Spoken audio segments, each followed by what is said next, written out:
जय भीम. कसे आहेत तुम्ही? बरं आहे ना? बाई म्हणलं कुठं काय म्हणतात त्याला, गॅप पडला नाही पाहिजे व्हिडिओमध्ये. व्हिडिओ आला पाहिजे, एक से एक आला पाहिजे. एक नाही का आमच्या शेजारची बाई होती, तिनं एक म्हण सांगत होती, मला ती आठवली. म्हणून म्हटलं तुम्हाला बी फोन करून सांगावा की जायदाद गेली ना अक्कल आली. तसं झालं आहे आमच्या इथल्या लोकांचं ना. आमच्या शेजारची एक दादा आहे, त्यानं नाही का पुरं बघा जुगारापायी सगळं गमविलं, समद गमविलं. दारूपायी, जुगारापायी, मटक्यापायी, घरातले तांब्या पितळ्याचे हांडे मोडून खाल्ले, बायकोच्या गळ्यातलं सोनं मोडून खाल्लं. तुम्हाला सांगते, बापदाद्याची जागा होती ती मित्राकडं घाण ठेवली. भाड्यावर भाड्याने दिली. आणि तुम्हाला सांगते त्यानं घरातला नळाचं पाणी इकलं.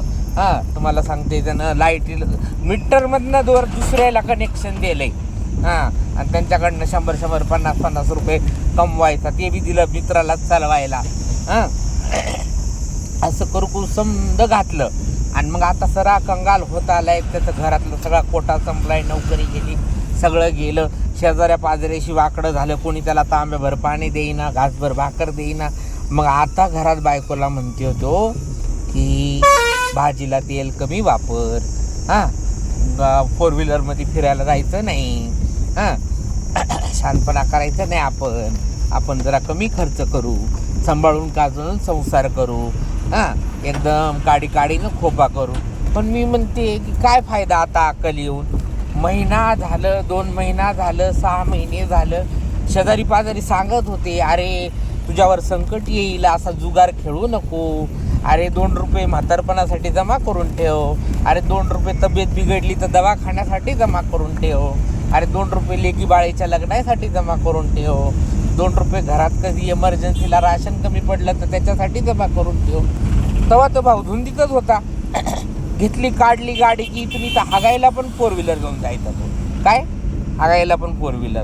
आणि हे दोस्ताच्या मित्राच्या बायका, त्यांचे पोरं, त्यांचे फलाने बिस्ताने गाड्यामध्ये घेऊ फिरायचा, देव दर्शन करायचा, परदेशाला जायचा इकडं तिकडं.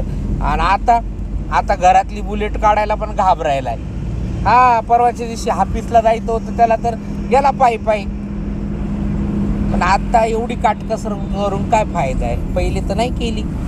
तेच म्हणलं त्याला. अजून एक म्हण सांगत होती आमच्या शेजारची बाई, मी नाही, मला नाही येत म्हणी बिनी. शेजारची बाई म्हणत होती, नाहीतरपणी नव्हता घरी, म्हातारपणी आवळून तरी, अशी म्हण आहे बघ. म्हणजे जेव्हा करायचं तेव्हा काय केलं नाही, आणि आता हे करायले.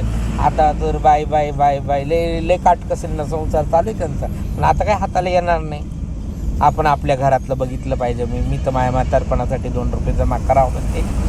कोणाच्या भरोश्यावर राहून नाही चालत. आणि हे माझ्या शेजाऱ्यात आहे बरं का, नाही तर तुम्ही कुठलं दुसरीकडचं समजशाल. आपलं सांभाळून ठेवा, 2 रुपये जपून ठेवा. लय अडचणी येणार आहेत, उन्हाळा चालू आहे, दुष्काळ पडल. जरा काळजी घेऊनच राहावा. कधी काय होईल सांगता येत नाही.